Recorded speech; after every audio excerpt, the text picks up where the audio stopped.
So now on to what trout in the classroom participants can do to prevent disease. The first and biggest thing is to reduce those environmental stressors. Just try to keep the tank, and the environment as natural as possible. The second is to have a biosecurity place and plan. I'm going to go a little bit more into biosecurity. And when we think of biosecurity, we think of your strict control over anything that may act as a vector or transport pathogens into your tank.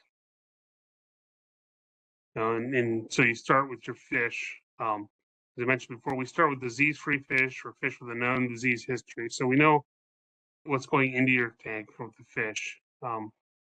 You want to avoid new introductions of fish to your system. We've had in the past where people thought it would be fun to go out to the creek and get a couple days out of the stream next to the hatchery or next to the school and bring them in and put them in your tank, or to get some rocks with some macroinvertebrates on it and bring them in and put them in your tank. So it's a more natural setting. But every time you bring a rock in, you bring a piece of wood, you bring another fish in and put them in your tank, that's a potential vector for bringing pathogens into your tank. And it's important to remember this because in your trout in the classroom tank, it's not like a raceway at a hatchery or like the stream out next to the school where the water is constantly flowing over the fish and it's going, it's washing over the fish and then it's downstream, if there is a pathogen in that water. In your tank, it's being recirculated, recycled back again and again and again. So if you think of IC, where that one adult can result in 10,000, that's going back and continually going back around. And so in a recirculating system like you have in trout in the classroom, the introduction of any pathogen will result in that one pathogen becoming many very quickly, and it's very hard to treat. So really just avoid introducing any new fish or any new anything to your system. If you're gonna need to do some water changes, use chemically treated or UV filtered water. Don't go out and just grab a bucket of water from the creek next to the school and dump it in your tank. You want to disinfect all your equipment between seasons. If there's several tanks, maybe you also have an aquaponics system set up in there. You have another fish tank with goldfish in it. You want to make sure that you're not using the same nets and brushes and equipment between those tanks. You want to have specific equipment for each tank. And then you want to make sure that your staff is educated in all the biosecurity protocols. And also, it's important to have a biosecurity plan that you write down so everybody can review it. And this is something that we always emphasize is, when we think of staff, your janitors that might be coming in, and they're going to want to look at the fish and make sure they understand that they're only supposed to get so much feed per day. So in the evenings when they're cleaning, it's not a good idea to add a little bit extra feed. If you have, if you're going to be out on vacation for a week and you have a sub coming in, make sure that another teacher in the building knows what to do with those fish, or your helper or your aide or somebody, or you leave real specific instructions for that sub.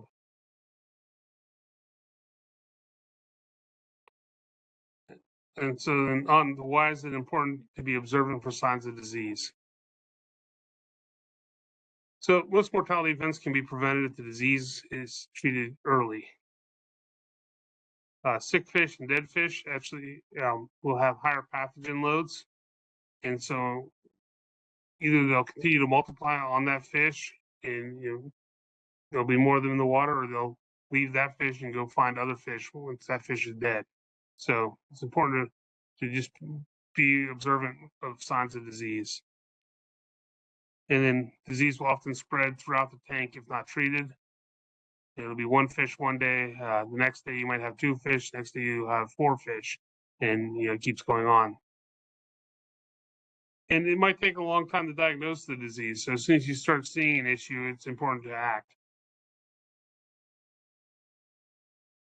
And it might not be that difficult to treat the disease. An example, that's an environmental problem. If there's not enough oxygen, you can always add aeration. the temperature is too, something's wrong with your chiller and the temperature is too high, fixing or replacing the chiller. It might not be that difficult to save your fish if you're observing and you start seeing that there's something's wrong earlier. So, what are we looking for? What are these indicators of disease? Fish behavior, fish appearance, mortality, and growth rate.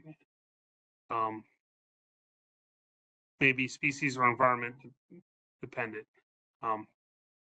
Just because fish act one way in one system doesn't mean they're going to act the same way in another system. Whether that's 2 trout in the classroom tanks or 2 streams, they'll be different.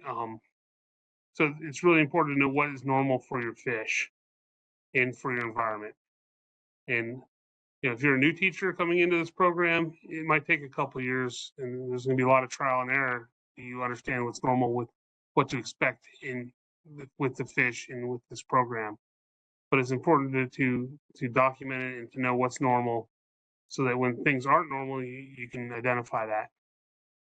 And as I said before, documentation of normal behavior is crucial in identifying when a species and disease may be present in the population. So some of the things you look at are fish appearance. You never want to make your diagnosis on appearance alone, and often clinical signs are very similar for the same or the same for multiple diseases. And I mentioned that before, that there's a lot of things that cause fish to spin in circles, not just whirling disease. Picture on the bottom right here is a chain pickerel with a blue mouth. I think this is a genetic condition that happens fairly rarely, but it seems like once or twice a year I'll get a call about someone that catches one of these fish and thinks it's the end of the world, but it's pretty prevalent, around the wherever chain pickerel are, and happens also with pike. That there's a very small percent of the population that has this, and if there's a lot of people fishing, someone's going to catch one of them. But so this is an example of something that may look really weird, a fish with a bright blue mouth. In reality, it's just a genetic condition. It's brook trout on the left. It's misshapen. It's probably also a genetic condition. And you're going to have some of that.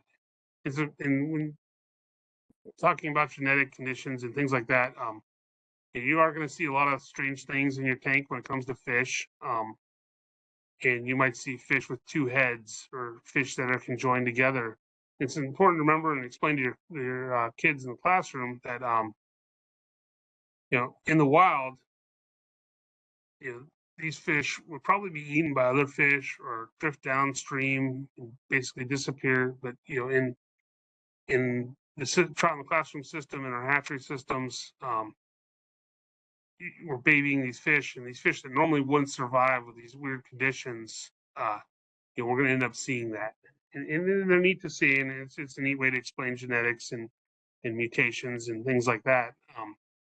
But you will see some strange things, and in the wild population, there's 1 male, 1 female reproducing, and their goal to maintain a stable population from all those eggs is just to have 2 fish survive to adult to when they can reproduce. And if they can do that, that's a stable population.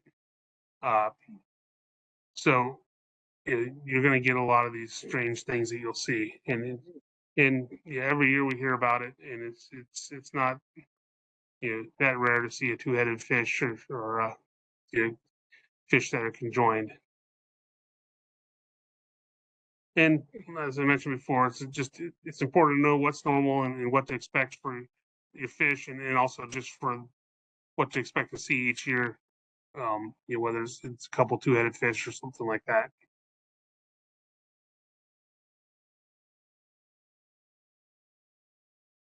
So fish appearance, what you're looking for also is the color of the fish.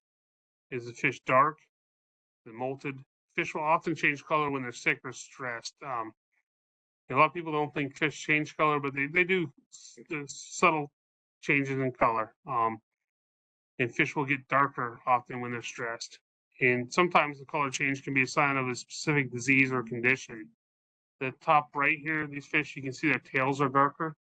These fish actually have whirling disease, and that's a sign of whirling disease is when the tail becomes dark. And but it's also a sign of some bacterial diseases as well. So just because you see a fish with a dark tail doesn't necessarily mean that they have whirling disease. It may mean that there may have been an injury there as well that could have affected the spine and affected the ability of the fish to manipulate its color from their back. You see that often as well. Some things you might need to pay attention to is the eye condition. We'll see cataracts sometimes. That's be nutritional or genetic. But a lot of times what we'll see is missing eyes. And missing eyes are often a sign that fish are overcrowded when they're rubbing up against each other. They don't have eyelids, so there's no real protection for fish eyes. So a lot of times if they're rubbing against each other, the eye gets infected, and you'll see some missing eyes. But a lot of times what it means is, in what we see in our hatcheries and also in trout and classroom programs, you're starting to see fish with missing eyes. More often than not, it means that the fish are not being fed enough. And for whatever reason, especially with rainbow trout, when they get hungry and they get stressed and not being fed enough, they'll start pecking at each other's eyes. And so if you start noticing that a lot of your fish, or not a lot, but a certain percentage of your fish are missing eyes, it could be a sign that you're just not feeding the fish enough. You also see eroded tails. These fish in the bottom left have some eroded tails. That can be a sign of a bacterial disease. This fish in the bottom right has what we call pop eye, where the eyes are starting to pop out of come out of the fish, and that's can be caused by a number of factors: a bacterial disease or nitrogen gas, things like that. And as mentioned before, sometimes there's visible parasites. The two that you'll run into or could possibly run into are ick and fungus. These fish on the right are fish that have ick. You can see the white spots on them, but the fish on the top has this gray coating on top of its head. That's actually a fungal infection. So if you start seeing that, you know that you have some water quality issues or the fish are stressed. Fish are emaciated. That can also be a problem. We often call these pinheads or hammerheads, where basically the fish has a head, and then as soon as you get past the head, it becomes very skinny. That often means the fish are not getting enough food. Also, if there's a lot of size variation within the tank, that can mean that they're getting too much food or not enough food. The more aggressive fish will eat more, and the smaller fish, less aggressive fish, will not have the opportunity to eat. Fin wear, that can be a sign of overcrowding if they're rubbing up against each other or up against the side of the tank. So you're starting to notice fish with their pectoral fins missing and things like that. That's often a sign that there's just not enough room for them. But it can also be a sign of parasites or bacterial infection. Another important thing to pay attention to is your mortality.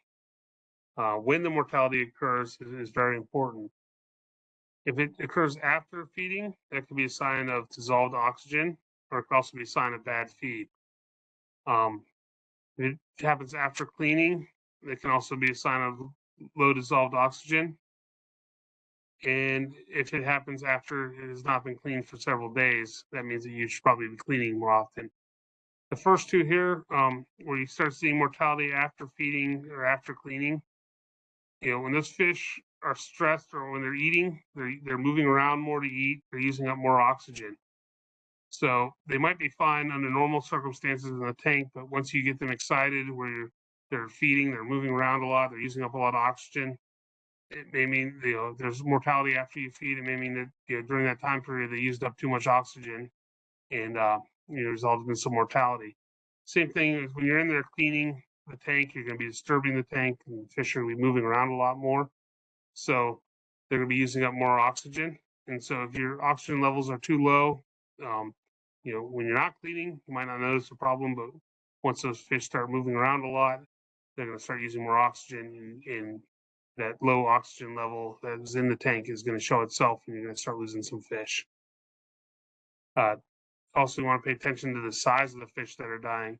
If it's only the larger fish, that could also be a sign of low oxygen. Those larger fish, they need more oxygen to survive. So if there's a low oxygen supply, they're going to be the ones that are going to go first. If it's only smaller fish, that could possibly be parasites. As I mentioned before, those parasites are the same size regardless of whether it's a big fish or a little fish. So they're going to affect the little fish more. And it can also be a sign that they're not being fed enough as well, if the smaller fish are dying.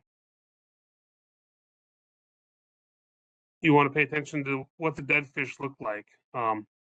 If they have flared gills and an arched back, that's typically a sign that they don't have enough oxygen. If they're covered in fungus, it's a sign that maybe the water quality is bad. There's a lot of excess fungus in the water in your system. And then also a really important thing to pay attention to is your mortality rate. This can be an indicator of the pathogen or type of environmental condition. So we normally have 3 mortality rates: a high, medium, low, 1, 2, or 3. And mortality curve, let's call it. And think of it this way: if it's an acute mortality event where fish are fine when you leave in the afternoon, you come back the next morning, they're all dead. That probably wasn't a pathogen. That was probably something that happened in the tank that affected the environment. Fish need oxygen, they need water. So something happened to the oxygen level of the water in that tank. If it's more of a slow and drawn out mortality where you just have a couple every day, that could be a parasite, or it could be a chronic environmental condition. And the same thing with a really slow, drawn out mortality event. So knowing the rate of the rate of mortality is going to make a big difference. And these are all things that if your fish are dying and you call up to the TIC coordinator and they get a hold of me, I'm going to come back with a list of things. What's the mortality like? When is it occurring? What size fish? What do they look like? These are the questions that we're going to be asking to try to get to the bottom of what's happening in your tank, along with the water quality and information and all that. So it's important to be keeping track of all this and monitoring it. Fish behavior. How are the fish behaving? What's going on? They seem like they're just not eating, that there's a loss of appetite. So this typically, when fish don't eat, it means there's something wrong with their gills. Whether there's a parasite on their gills or a lot of organic material. It also can mean that there's just bad feed. They don't like it.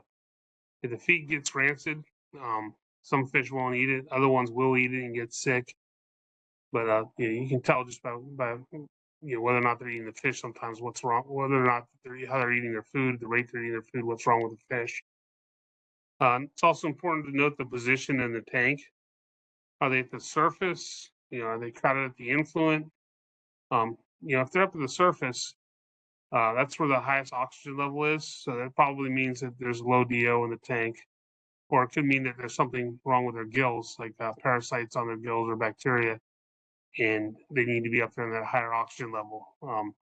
It's not a real distinct variation from the bottom of the tank to the bottom, or to the top of the tank, but the fish will find it, and they'll know that they're more comfortable at the top, closer to where the water interacts with the air and there's more oxygen.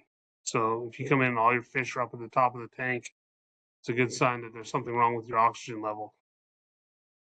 Are they all at the influent?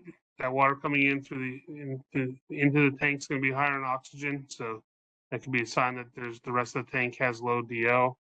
Also, if it's running through a chiller, that means it's also going to be the coldest water coming through. So that could mean that the rest of the tank's too warm. So paying attention to where the fish is located is very important. Are they moving around a lot? Or are they just kind of laying there? That's important to know as well. And then, as I mentioned before, if they're flashing or rubbing on the bottom, that could be a sign of parasites. And if you look over here, here's on the right here, there's a picture of some fish in the tank, and you can see most of the fish in this picture are swimming around pretty normally. They have they're down near the bottom of the tank. They're not real dark in color. The one fish here is up near the surface. It's real dark in color. It looks like it's actually a smaller fish. There's definitely something wrong with that fish, whether that's stress or a disease, but something's happening with that fish there. If I walked up to that raceway, I could tell that fish is sick just by the color of it, where it's located, and the fact that it's kind of away from all the other fish. The other thing you want to keep an eye out for is inverted swimming or bloated fish. This could be an issue, internally with the swim bladder or something like that, but oftentimes it's a nutritional issue, and we see this sometimes with smaller fish where they basically they get gas, and if you can think of their stomachs filling up with gas, usually due to bad feed, and they're in the water, that gas is gonna be buoyant. The fish are gonna come up to the surface, and basically be swimming around upside down until they get rid of the gas that's in their stomach. So it is something that we've seen before, and you'll see this happen right after you feed the fish and they eat. They'll start filling up with gas, floating, and then maybe 2 hours later you come back and they're all swimming around normal again. But it's just because their stomachs are filling up with gas from bad feed. So what do you want to do if you observe signs of disease? And this is a picture of a muskie that has that condition where their stomach filled up with gas. Where it's basically floating on the surface like a balloon. So if you observe signs of disease, you want to act now. It's important not to ignore it and say, I'm going to deal with it later. You want to reduce the stress. You want to ensure that the water flow, oxygen, nitrogen, water temperatures are all at acceptable levels. And this is really important because these are things that you can do quickly and you can do it, in the classroom. You want to document the conditions and the results. So, if you changed your water, did that help? If you change the feed, did that help? What happened before? What helped? What didn't help? That's all important. It's stuff that we're going to ask you if you call us. So when it comes to treating disease, just like in our trout hatcheries, because you're releasing these fish into the wild, they have the potential to be consumed by anglers, by the general public. And because of that, they're regulated by the FDA. And that's an important thing to remember. It's the Federal Food and Drug Administration. And because of that, they can only be treated with chemicals and drugs that are approved by the FDA for food fish. And your TIC coordinator is going to talk to you about salt treatments, and that's an approved treatment, and how to administer those. And there'll be a whole long section on that, and they're very important. But if you're doing anything else, if you're going to plan on treating your fish in any other way than with salt, you need to contact the TIC coordinator, and we're going to need to discuss it because you got to make sure that they're in compliance with the Food and Drug Administration.